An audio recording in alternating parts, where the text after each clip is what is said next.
Hi, and thank you for joining us today on the Road to Recovery. I'm your host, Ronda Jackson, serial entrepreneur and small business advocate. And ladies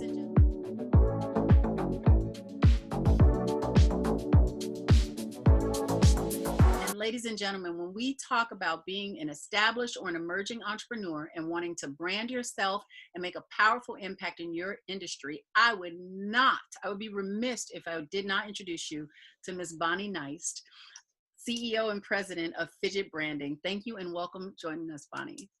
I am so excited to be here with you today. Thanks so much for the invitation, Rhonda. Oh, you're very welcome, very welcome. So can you tell us what's going on with Fidget Branding? Tell us a little bit more about the company. Absolutely. Well, Fidget Branding is a B2B growth marketing agency with a brand first approach to strategy, inbound and outbound marketing, sales enablement, and design. Our mission as a company is to help other companies succeed in their mission by enabling them to be seen, heard, and found by the people they're trying to reach, as well as by the potential customers they don't even know yet. And we do that by helping them align their branding, and their marketing, their sales and technology to more effectively and really more efficiently drive awareness, leads, and like what we all need, ultimately revenue. Customers, I love it. No, thank you, Bonnie, thank you. So then where would you, if you were to use one word to describe where we are in the world, where we are now, what word would you use? That one word, oh gosh, there's so many words, right? Because we've all been through so much. I would say that one word for me is embrace. Say more, say more. Well, embrace it's a very emotional word, right? It's a very vibrant word. And to me, embrace it's about work and it's about life. It's more positive than just acceptance and more active than just evolution. And to me, it's about choosing to ride the wave of change willingly and really just with a lot of enthusiasm. Oh, wow. Oh, I love that word. Okay. And I like the fact that, you know, as women, we're natural nurturers. And so you've just given hope, even just in that single word, I feel like. So then looking at where we are right now, would you say that pandemic, civil unrest, COVID, shutdowns, would you say that it caused deficiencies or, you know, really impacted your business? Or did it amplify things that were going on in your business that needed some attention? Well, I would say, I mean, it does a little bit of both, right? Because you're experiencing the pluses and minuses of change. And for us, the minus is, well, it's not really a minus, but we realized we had to go even faster in the changes we were already making. And the pandemic required that we accelerate that change because it was accelerating for our customers, for our clients. Right. So I would say, you know, accelerated it, amplified it. So then can you give us an example of something that you implemented immediately once you identified that you were in this transition mode? Well, I mean, we were all forced to go remote, right? Whoa. I mean, the whole world went remote, but we as a business, because our business is primarily digital. Yeah. So much of what we do is digital and we deal with clients all over the country. They don't have to be around the corner from us. We already had remote capability. So we all had home offices. But it was the exception rather than the rule. And now it's the rule rather than the exception. And I think that's what's going to be the major change in the world after this is I think it's very possible that working remote will be the rule and people will come into the office to conduct collaborative work. Just for meetings, essentially, for meetings. Yeah, well, for meetings and when people just need to brainstorm, I mean, the kinds of things, and also for the time to actually, you know, everybody get to know each other better in a different way. Okay. And so it seems like when you're doing, you know, since your field is messaging, when you're doing that branding, how would you maintain a message like on an outward way that even though your team might be spread across several states or several cities, to keep that cohesiveness in a company? What are you recommending people do as far as that? Well, we communicate with our team every day. I mean, we do a call every day about what's everybody working on, you know, what are the priorities for the day. So that I think is critical. I mean, it's easier for me to do that because there's only 6 of us right now. So, I mean, I guess that's a different task. It could be teams of people could be doing that. And then, like, for example, one of our clients is an engineering firm. Mhm. And so for them, the way they're doing it is they are doing a Friday, at the end of the week, kind of just downtime conversation. They'll have their status calls and that kind of thing. But then they make sure that to keep the camaraderie going, that they have that sort of like everybody grabs a beer or drink of choice, and then just talks about the week and going into the weekend.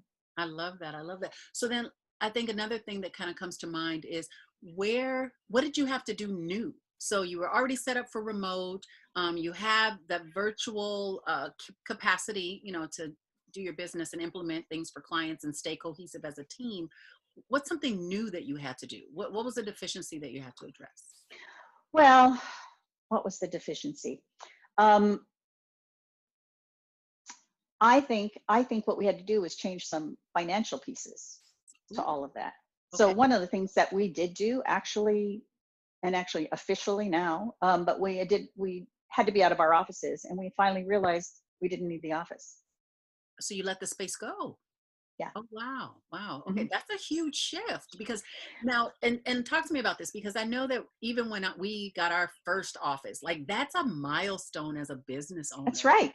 That's right. So, It's a so what huge thing. You get invested in that, right? You get invested in having the office. You get invested in showing it to people and having people come there and the whole thing. It is, but you know what? This is the kind of thing that we have to deal with in a world that's changing all the time. happened? That you have to constantly look at things and decide if they're really working. Does it really make sense? What is the right thing for you? And we've realized that it just didn't make sense as a business to maintain expensive office space on Sunset Boulevard, as much fun as it was and the great view and lots of great companies that were there. But um, you have to learn to just as you have to learn to do some new things, you have to learn to let things go, Yes. right? And I just kind of look at them just like in life. You have different chapters in your life. There are different chapters in your business. And it doesn't mean it's less or more, it's just different. And that's what happens with change. Yeah, here on the road to recovery, we've been referring to those as different like off ramps, right? You have these different off ramps, you have these different exits, and there might be a gas station at one exit, but you might have to go a few miles without a gas station for a little while. So to be able to prepare yourself and to look ahead, and so we're using examples from entrepreneurs like yourself and what your experience is and the things that work for you to help and save other emerging and established entrepreneurs some time and some energy and just Yeah. keep that whole small business ecosystem going. So thank you for Well, and I would say when you reach those points, hmm those moments in a business, it really comes to asking yourself one question. Is it serving us? Is it serving me? Or am I serving it? yes, yes, Right? yeah, And we took a look at that and we said, you know what we can do is when the time comes, there's going to be places, I just know, where you're going to go in and just rent conference rooms, there you go. right? And they already exist, Yeah, but where you just rent conference rooms and you do your meetings there. and here's what you have. Yeah, we got quite a few examples of things like that. Yeah. So then and you can pull from your expertise for this next question or from your own personal experience, but what's one actionable thing that every entrepreneur should do today, like right now? One actionable thing. hmm Oh, there's so many things you could do. You tell me if this is the right kind of thing that we want to recommend to people. But I found that one of the most eye-opening things that I did during this pandemic is I listened to a webinar ah, with Simon Sinek. okay, And yeah, and if you know who Simon Sinek is, he's the one who wrote Start With Why. yes. And this is talked about his newest book and some of his new thinking about business and the nature of business. And it's fascinating. And it's all about change. And it's all about how you roll with it and how you rethink what you're doing. And just we keep saying new normal, new now normal, new reality, whatever it is. Um, um, it's always going to be happening. There hmm will always be disruption. yeah, And we're just all realizing that this is a muscle that we have to really exercise and build. yeah. I mean, I feel very fortunate to be at the age and at the point of my life where I can appreciate, but also isn't it very interesting to be at the age where you can look back and see when it was really different, and then to look ahead and know that it's still changing. So I could only Yeah. imagine like what our parents felt like and what their parents felt like. So we're kind of at that point in life. Hmm. The technology that's available to us is just affording us opportunities like this to connect and to share the information. And I just really want to thank you for being on the show today and sharing your knowledge base and your experience and just being so vulnerable and embracing the change. Here you go. Embrace the change. Change. Thank you, Bonnie. Thanks for your time. Thanks so much. Thanks so much, Rhonda. It was a pleasure.